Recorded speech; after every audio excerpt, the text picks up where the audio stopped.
Assalamualaikum semuanya, apa kabar? Semoga kalian semua dalam keadaan sehat dan happy selalu. Oke, jadi di podcast kali ini kita bakal ngebahas tentang mental health.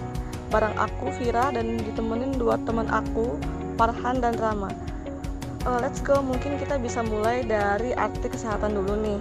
Mungkin Farhan mau ngejelasin apa arti kesehatan itu?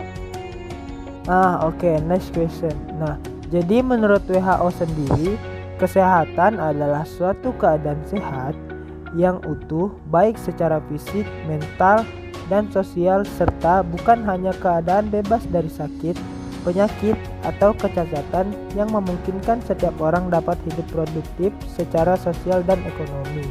Nah, itu penjelasan secara bakunya guys. Sederhananya gini, orang nggak bisa dikatain sehat selama fisiknya doang yang tidak memiliki masalah, tapi juga mengenai meliputi masalah mental, sosial yang lengkap dan bukan sekadar tidak adanya penyakit atau kelemahan dari orang itu sendiri. Nah, jadi dari WHO sendiri nih guys yang bilang bahwa sekalipun kalian nggak punya disease atau penyakit secara fisik, itu kalian juga belum tentu disebut sehat. Jadi sehat itu nggak hanya cuma mencakup kesehatan fisik, tapi juga mental, bahkan sosial sekalipun. Tuh guys, dengerin. So, kalau teman-teman lagi galau, lagi ada masalah yang dipikirin dalam banget, mengganggu kesehatan mental, mengganggu sosial, nah itu tidak bisa dikatakan sehat secara sepenuh ya guys. Jadi ketika tubuh kita ini fit, tapi kita punya masalah dalam tubuh ini, yaitu yang bakal mempengaruhi kesehatan tubuh kita, seperti yang dikatakan saudari Tira tadi. Jadi keduanya saling berhubungan, seperti itu. Cuma sayangnya ya masalah awareness ini, jadi masih banyak yang menganggap enteng kesehatan mental dan masih menomorduakan kesehatan mental. Padahal ya harusnya ada balance antara kesehatan mental dan fisik itu sendiri, karena ya itu sangat berpengaruh. Jadi mental berpengaruh ke fisik, fisik berpengaruh ke mental. Nah, lanjut nih guys. Kira-kira menurut kalian gimana sih supaya orang-orang lebih aware terhadap kesehatan mental? Secara umum kan kita perlu mengerti kondisi orang lain, jadi kita perlu menumbuhkan sikap kemanusiaan, sikap dewasa agar kita tidak memandang remeh hal-hal mengenai kesehatan mental dari diri kita maupun orang lain. Singkatnya, kita harus menumbuhkan rasa simpati atau empati terhadap orang lain. Jadi kalau ada teman yang mengalami sesuatu hal yang berat baginya, kita nggak boleh memandang enteng. Bahkan kita harus mensupport. Begitupun sebaliknya terhadap diri kita sendiri. Nah, saya ada tips nih buat cara membangun self awareness yang bisa kita lakukan sendiri. Yang pertama, meditasi. Kenapa? Karena ketika kita bermeditasi, kita memfokuskan pikiran terhadap kondisi yang sedang terjadi terhadap diri kita itu. Selanjutnya, kita memusatkan perhatian. Lalu, kita harus menjadi pendengar yang baik. Kita mengevaluasi diri sendiri. Bisa hal-hal seperti menulis jurnal pribadi untuk menenangkan diri. Selanjutnya, mendengarkan pendapat orang lain tentang diri kita. Dan juga ada beberapa pertanyaan dari Vira. Aku mau nanya lagi nih. Soalnya tema kesehatan ini menarik sih bagiku. Yang pertama nih, apa sih yang dapat masyarakat lakukan sih untuk menghilangkan stigma terkait kesehatan mental ini? Terus gimana caranya biar bisa lebih terbuka untuk menerima satu sama lain, itu gimana caranya? Agar lebih terbuka kepada orang lain, yang pertama kita harus membangun kepercayaan. Nah, tapi nggak semua orang nih bisa kita percaya. So, untuk bisa bercerita kepada seseorang untuk menceritakan masalah-masalah kita, sometimes kita harus benar-benar memilih orang yang betul-betul bisa dipercaya untuk menjaga rahasia kita. Ibaratkan teman curhat lah. Nah, seperti itu. Ketika kalian mulai membangun kepercayaan kepada seseorang, kalian juga harus bisa dipercaya untuk orang itu. Jadi kita sesama manusia pasti punya masalah pribadi masing-masing nggak menutup kemungkinan setiap manusia bakal cerita kepada kita suatu saat nanti. Jadi harus bisalah saling mengerti. Itu yang tadi saya sebutkan sebelumnya mengenai sikap simpati dan empati. Oke, menarik sekali ya jawabannya.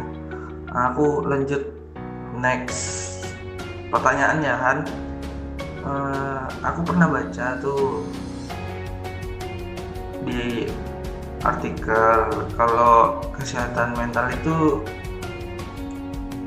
dipengaruhi oleh faktor lingkungan. Jadi aku mau nanya nih, apa sih yang bisa kita lakukan untuk mengubah lingkungan yang negatif itu jadi lingkungan yang positif bagi kesehatan mental kita? Nah, mungkin ini akan ada saran nih untuk kita semua.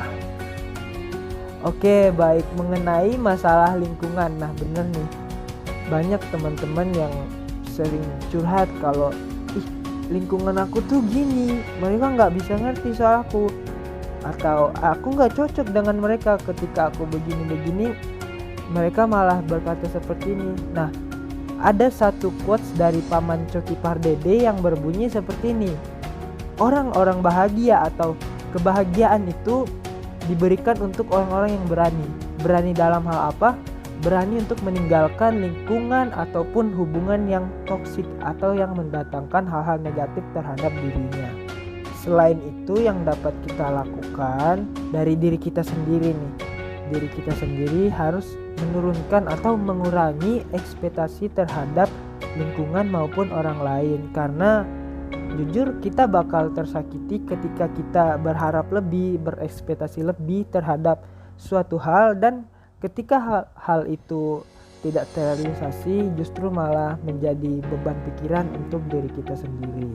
Selain itu, kita bisa menjadi pelopor atau penggerak mengenai hal-hal seperti ini di lingkungan kita. Jadi ada dua pilihan, kita bisa ninggalin atau kita merubah stigma negatif dari teman-teman kita, lingkungan kita terhadap kesehatan mental. Jadi ketika teman-teman kita ada yang mengalami masalah yang berat, mungkin kesehatan mentalnya terganggu, kita bisa sebagai tempat curhat untuk mereka, dan begitupun ke depannya biar mereka lebih tahu, oh ternyata gini kalau lingkungan kita lebih peduli. Nah, akhirnya teman-teman kita memilih untuk lebih peduli juga. Itu salah satu cara yang dapat dilakukan mengenai perubahan stigma lingkungan terhadap kesehatan mental di sekitar kita. Lagi pula teman-teman kan pada punya Instagram nih. Nah, tips dari saya sih, kalian bisa tuh nge-share info mengenai kesehatan mental untuk mengedukasi orang-orang di sekitar kita juga. Jadi tidak hanya kita sebagai pelopor, kita juga memberikan edukasi secara tidak langsung ketika mereka melihat postingan-postingan atau story yang kita bahas mengenai kesehatan mental. Dari situ mereka bisa mengerti, dan mereka mungkin bisa memposisikan dirinya ketika berada di posisi orang yang sedang mengalami hal-hal yang berat mengenai kesehatan mental seperti itu. Kita lanjut ke pertanyaan terakhir mungkin ya, Han. Sebelum kita menutup podcast yang sangat bermanfaat ini. Insya Allah bermanfaat. Insya Allah. Jadi gini pertanyaannya, Han. Kan aku main beberapa sosmed kebetulan. Kebetulan juga sosmedku itu banyak berteman lah dengan anak muda, pelajar juga, mahasiswa juga. Nah, mereka tuh di masa pandemi ini kulihat-lihat tuh banyak yang stres. Mereka tuh mengeluh tentang pembelajaran online ini, tugas-tugasnya juga banyak katanya gitu. Beda katanya kalau belajar yang tatap muka itu. Nah, mereka tuh jadi stres. Pertanyaanku, kamu ada nggak sih tips untuk mereka agar dapat mengatasi masalah-masalah mereka tersebut agar tidak stres gitu nah. Ya. Nah, mungkin itu aja bisa dijawab. Oke, jadi saya simpulkan pertanyaannya jatuh ke arah bagaimana sih cara mengelola stres di masa pandemi. Ya, dari yang kita lihat nih benar-benar kalau dari teman-teman juga lebih rentan semasa pandemi ini terkena masalah mental daripada soal fisik. Kenapa? Karena saat kita diam diri di rumah dan jarang ngobrol dengan siapa-siapa, jarang bertemu teman, itu yang bisa menyebabkan hal-hal yang dikatakan kalau bahasa kerennya nih anak-anak muda zaman sekarang overthinking. So hal-hal seperti ini harus kita rubah nih dari cara berpikir kita agar tidak lebih overthinking ke arah yang negatif.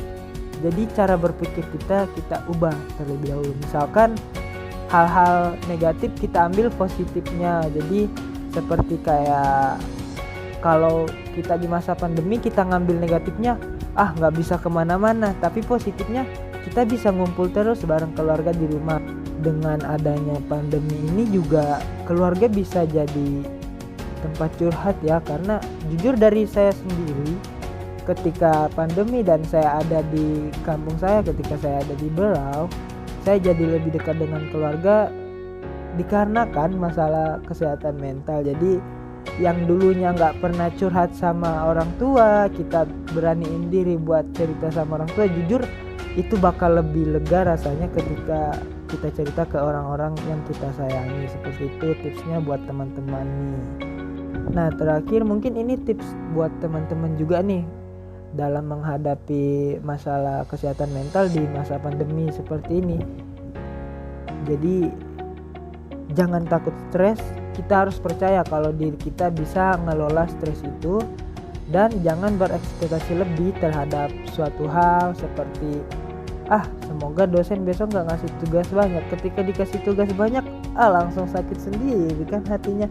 Nah seperti itu teman-teman, semoga bermanfaat.